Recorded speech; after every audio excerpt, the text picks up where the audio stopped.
अस्सलाम वालेकुम dear students, उम्मीद है आप सब खैरियत से होंगे। हमारा आज का जो लेक्चर है ये एलएलएम एस्पिरेंट्स के लिए बहुत ही इंपॉर्टेंट है। जो भी स्टूडेंट एलएलएम करना चाहता है किसी भी पर्टिकुलर यूनिवर्सिटी से, तो उन सबको पता होगा कि एलएलएम में एडमिशन लेने से पहले एक एंट्री टेस्ट कंडक्ट किया जाता है पर्टिकुलर यूनिवर्सिटी से। अब उस एंट्री टेस्ट की तैयारी कहाँ से करें, उसका क्या सिलेबस है, वो सारा कुछ आज हम डिस्कस करेंगे इस सिंगल लेक्चर के अंदर।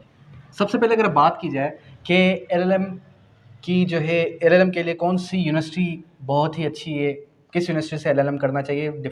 डिफरेंट यूनिवर्सिटीज़ हैं जो कि आपको एलएलएम करवाती हैं, जैसे कि यूनिवर्सिटी ऑफ सिंध हो गया, उसके अलावा आपकी जो है बीजेड यूनिवर्सिटी है, इंटरनेशनल इस्लामिक यूनिवर्सिटी है, और उसके अलावा केयू यूनिवर्सिटी है, उसके अलावा आपका जैबुल कॉलेज है, और इस डिफरेंट डिफरेंट कॉलेजेस हैं। लेकिन डिपेंड ये करता है कि आप किसकी फ़ीस अफोर्ड कर सकते हैं और वो यूनिवर्सिटी आपको जो है किस स्ट्रेटेजी में एलएलएम करवा रही है। यानी कि कहने का मकसद ये कि वो यूनिवर्सिटी जो है, उस यूनिवर्सिटी के अंदर अगर आप एलएलएम करते हैं तो उसकी वर्थ कितनी है। लेकिन मेरी नज़र में तो सारी की सारी यूनिवर्सिटीज़ ही इक्वल हैं, चाहे उसकी फ़ीस 50,000 हो, चाहे उसकी फ़ीस जो है 3 to 4 lakhs हो। बिकॉज पढ़ना आपने खुद से है, ठीक है, और एलएलएम पर्टिकुलर डिग्री आपने कहीं दिखा के और आपने क्या करना है, आपने वो जॉब हासिल करनी है। अब बात करते हैं किसकी, सिलेबस की। तो देखें, सिलेबस थोड़ा सा डिफरेंट भी है हर यूनिवर्सिटी का। सबसे पहले सिलेबस डिफाइन कर देता हूँ आपको। अगर जर्नल सिलेबस की बात की जाए तो जर्नल सिलेबस के अंदर आपकी इंग्लिश आ जाती है, और इंग्लिश के अलावा आपकी आ जाती है जनरल नॉलेज। इसके अलावा आपका आ जाता है कॉन्स्टिट्यूशन, कॉन्स्टिट्यूशन ऑफ पाकिस्तान। फिर आ जाता है आपका फैमिली लॉज, ठीक है। फिर इससे हट के आ जाएगा आपका मेजर एक्ट्स। अब बात करते हैं, ये तो हो गया journal syllabus. Journal syllabus means कि आप किस यूनिवर्सिटी में जा रहे हैं, ये डिपेंड आप पे करता है, और आपने एटलीस्ट आपको पता हो कि उस यूनिवर्सिटी का क्या सिलेबस है। लेकिन जर्नल जो सिलेबस है वो यहीं से आता है, यानी कि लॉस पर भी आपकी ग्रिप और साथ ही जीके और इंग्लिश पर भी हो। और अगर वो चाहें तो आपको ऐसे भी दे सकते हैं, लेकिन बहुत ही कम यूनिवर्सिटीज़ में ऐसे आता है। अब बात करते हैं इंटरनेशनल इस्लामिक यूनिवर्सिटी की। तो इंटरनेशनल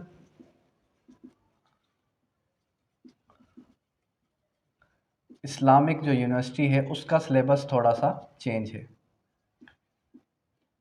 इंटरनेशनल इस्लामिक यूनिवर्सिटी की अगर हम सिलेबस की बात करें तो उसका जो सिलेबस है वो क्या है, उसके सिलेबस के अंदर सबसे पहले आएगा आपके पास इंग्लिश,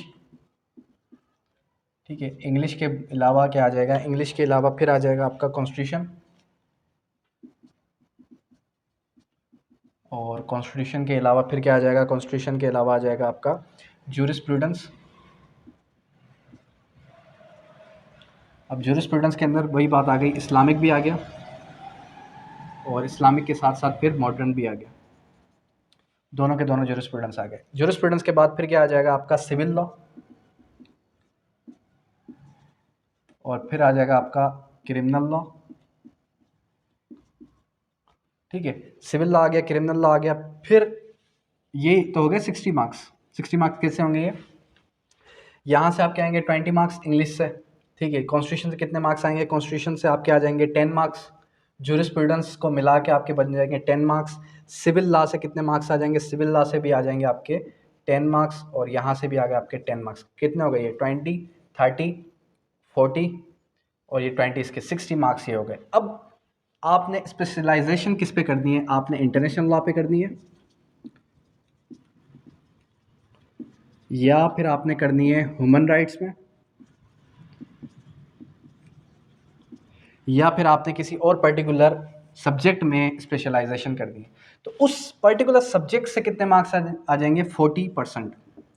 यानी कि जिस सब्जेक्ट की तरफ आप जाना चाह रहे हैं, ह्यूमन राइट्स की तरफ जाना चाह रहे हैं, आइदर आप इंटरनेशनल लॉ की तरफ जाना चाह रहे हैं, आइदर आप जो है किसी बैंकिंग लॉ की तरफ जाना चाह रहे हैं, इस्लामिक लॉ की तरफ जाना चाह रहे हैं, डिपेंड करता है आप पर, ठीक है। यहाँ तक क्लियर है। पीयू यूनिवर्सिटी, बीजेडयू, जेबुल, केयू, उसके अलावा international Islamic university, but in front of me international Islamic university is the best, ठीक है। अब बात करते हैं किसकी, अब बात करते हैं कि हमारा जो कोर्स है, ये कोर्स कितने मंथ्स की ड्यूरेशन का है, 3 मंथ्स। 3 मंथ से कोर्स चलेगा, ठीक है। 3 मंथ्स के कोर्स के अंदर हमने करना है क्या है, हमने ये करना है कि आपको जो है प्रिपरेशन करवानी है। मिसाल के तौर पे जितने भी लॉज हैं हमारे पास, जैसे कि सिविल लॉ है, क्रिमिनल लॉ है, जूरिस्प्रूडेंस है, कॉन्स्टिट्यूशन है, एसे है, ठीक है, इंग्लिश है, और अगर आप जो है इंटरनेशनल इस्लामिक यूनिवर्सिटी में जाना चाहते हैं तो इनकी मैं बुक्स भी रिकमेंड करता हूँ और इनके लेक्चर्स भी आपको देता रहूँगा। मंडे टू फ्राइडे हमारी क्लास होगी, Monday to Friday class conduct की जाएगी और एवरी मंडे को आपका जो है टेस्ट कंडक्ट किया जाएगा, every Monday, Monday to Monday.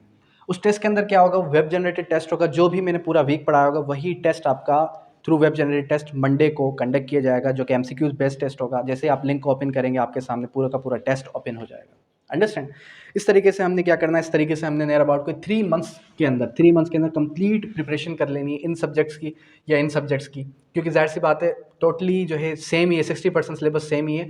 अगर आप इंटरनेशनल इस्लामिक यूनिवर्सिटी की तरफ जाना चाह रहे हैं तो मैं आपको 40% जो प्रिपरेशन है उसके लिए क्या कर लूँगा कि पर्टिकुलर सब्जेक्ट पर भी ग्रिप करवा लूँगा।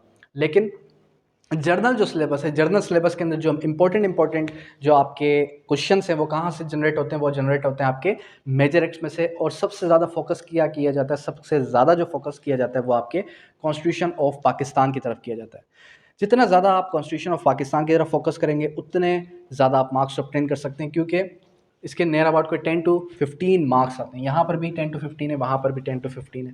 ठीक है, इस तरीके से हमने इसकी प्रिपरेशन को लेकर चलना है। इस तरीके से हम जो है इसकी प्रिपरेशन करेंगे और इंशाल्लाह आफ्टर 3 मंथ जैसे ही आपकी प्रिपरेशन कंप्लीट होगी उसके बाद कभी भी जो है टेस्ट अनाउंस हो जाएगा। टेस्ट अनाउंस होने के बाद आपने टेस्ट दे देना है, क्योंकि हर यूनिवर्सिटी क्या करती है, डिफरेंट डेट रखती है टेस्ट के लिए। आप टेस्ट दे दें, आप जो है 3 से 4 यूनिवर्सिटीज़ का टेस्ट दें, इंशाल्लाह आपका किसी में तो हो जाएगा।